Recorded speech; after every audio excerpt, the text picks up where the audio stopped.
ایران نے گزشتہ روز حملہ کیا اور پھر پاکستان نے جواب بھی دیا آلریڈی. آپ کیا کہتے ہیں اس سوال؟ اصل میں ایران اور پاکستان کا جو ایک دوسرے پہ اٹیک تھا نا، یہ بھی ایک ٹوپی ڈرامہ. ان کو بلوچ مارنے ہیں، چاہے جو بھی یہ نام استعمال کریں.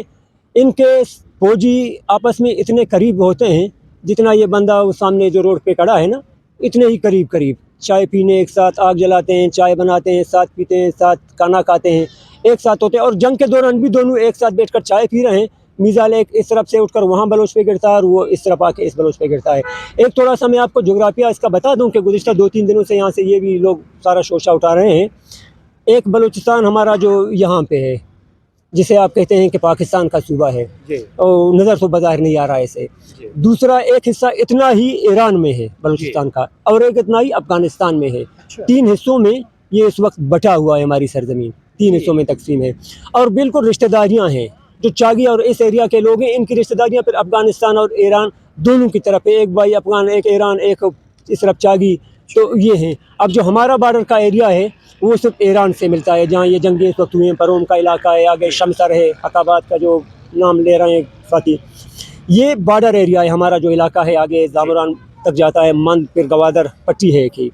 تو اس طرف ایک بھائی ہے، ایک اس طرف ہے، اور تیسرا بھائی ادھر ہے. مطلب یہ ہے کہ 3 جگہ یہ تقسیم ہے. یہیں پہ میرا ایک عزیز میرے ساتھ ہے، ان کی ماں ایران میں ہے، والد پاکستان میں. یہاں بالیچا میں ہوتا ہے. یہ کبھی ماں کے پاس جاتا ہے، کبھی والد کے پاس، کبھی والد اس طرف جاتے ہیں، کبھی والدہ اس طرف آتی ہے. تو مطلب ایسے کہ بیوی اس طرف اور شوہر اس طرف، یہ ہمارا ایک دوسرے سے رشتہ ہے. گزشتہ چند دنوں سے یہ جو شوشہ اٹھانے کی کوشش کی جا رہی تھی ایک پروپیگنڈے کے تھرو، یہ تھوڑا سا جغرافیہ ان کو اصل میں نہیں. ان کو تو یہ بھی نہیں پتہ ہے کہ بلوچستان وزیرستان میں ہے، سندھ میں ہے، KPK میں ہے، یا کوئی الگ ان کا صوبہ ہے. یہ تک نہیں جانتے ہیں نا. جی بہت شکریہ، آپ نے بہت زیادہ ٹائم دیا اور آپ کا بہت قیمتی ٹائم ہے. اس وقت الیکشن ہو رہے ہیں، اور الیکشن ہونا میرے پاکستان کے لیے اس لیے بھی ضروری ہے کہ اس ٹائم میرے ملک میں انسٹیبلٹی ہے. جب الیکشن ہوں گے تو ڈیفینیٹلی اسٹیبلٹی آئے گی. کاروباری حضرات، انویسٹر حضرات پیسہ لگائیں گے اور میرے ملک میں خوشحالی آنے کا چانسز ہیں. آپ کی نظر میں آپ الیکشن اگر ہوتے ہیں تو آپ کون سے لیڈر سے یہ تھوڑی سی ایکسپیکٹیشن کرتے ہیں کہ اس لیڈر کی موجودگی میں ہماری آواز تھوڑی سنی جا سکتی ہے؟ اور الیکشن ہونا ضروری ہے یا نہیں؟ الیکشن ہونے چاہیے یا نہیں؟ الیکشن ہوں گے یا نہیں؟ سوری، ایک انتہائی غلط لفظ یہاں میں استعمال کروں گا، شاید میڈیا کے سامنے مجھے نہیں کرنا چاہیے. جن کو یہ اٹھا کے ان کے لوگ ہوتے ہیں سلیکٹڈ، جن کو اٹھا کے یہ پارلیمنٹ بھیجتے ہیں، پھر وہاں وہ ہجڑے بن جاتے ہیں. پارلیمنٹ والوں سے تو کم از کم مجھے کوئی توقع نہیں ہے. باقی بچوں کا پتہ نہیں کیا خیال، مجھے تو کوئی خیال نہیں ہے کہ وہاں سے ہمارے مسئلے حل ہوں گے. یہ گزشتہ تقریباً مشرف کے دور سے آگے تو وہاں الیکشن ہوئے ہی نہیں ہیں. صرف سلیکشن، الیکشن کا کوئی نام و نشان نہیں ہے ہمارے بلوچستان میں. لوگ پہلے سے میں یہاں بیٹھا ہوا ہوں، ابھی میں میڈیا کے سامنے تو نہیں کہہ سکتا، لیکن آپ کو نام میں دے دوں گا کہ گوادر سے کس کو لائیں گے، تربت سے کس کو لائیں گے، پنجگور سے کس کو لائیں گے. پہلے سے ہمیں پتہ ہے. آپ تاریخ کی اتنی معلومات رکھتے ہیں اور ہماری آپ کو پہچان پتہ ہے. مطلب یہ ہے کہ ہم بیٹھے ہوئے ہیں نا وہیں پہ علاقے میں، ہم جانتے ہیں کہ کیا ہو رہا ہے علاقے میں، کس کو اٹھا رہے ہیں، کس کو گرا رہے ہیں. تو یہ ہمیں پتہ ہوتا ہے نا، پیشگی ہمیں پتہ ہوتا ہے ان چیزوں کا.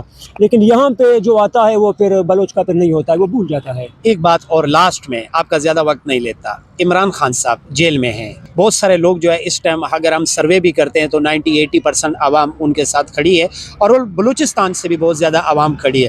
لیکن دوسری طرف اگر آپ دیکھیں تو نواز شریف صاحب کی یہ خوشخبری ایڈوانس میں دی جا رہی ہے کہ نیکسٹ پرائم منسٹر جو ہے وہ آپ کے نواز شریف ہیں.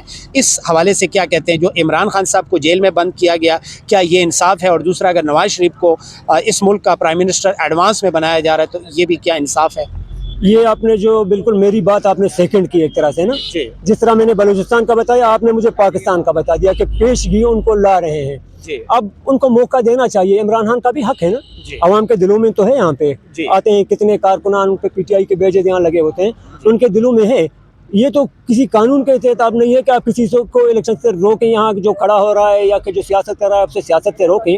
یہ تو نہیں ہے نا پاکستان کے قانون میں. میں چلو مانوں یا نہ مانوں، لیکن یہاں کے لوگ زیادہ تر عمران خان کے ساتھ ہیں، جن کو میں نے یہاں قریب دیکھا ہے. انہیں موقع ملنا چاہیے، موقع انہیں ملنا چاہیے. انہیں الیکشن فائٹ کرنا چاہیے. یہ کم از کم جمہوری عمل تو ہے نا.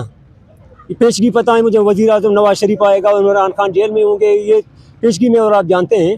لیکن انہیں موقع ملنا چاہیے. اگر لوگوں کا ہے، کوئی قائد ہے، رہنما ہے، وہ کارکنان سے اپنا مانتے ہیں تو انہیں موقع دینا چاہیے ان کو. آپ اگر الیکشن ہوتا ہے اور آپ ووٹ ڈالنے جاتے ہیں تو آپ اپنا حق کس کے لیے استعمال کریں گے؟ بتانا پسند کریں گے؟ صرف ایک لفظ میں کہوں گا، میں اپنی انگلی کاٹ دوں گا.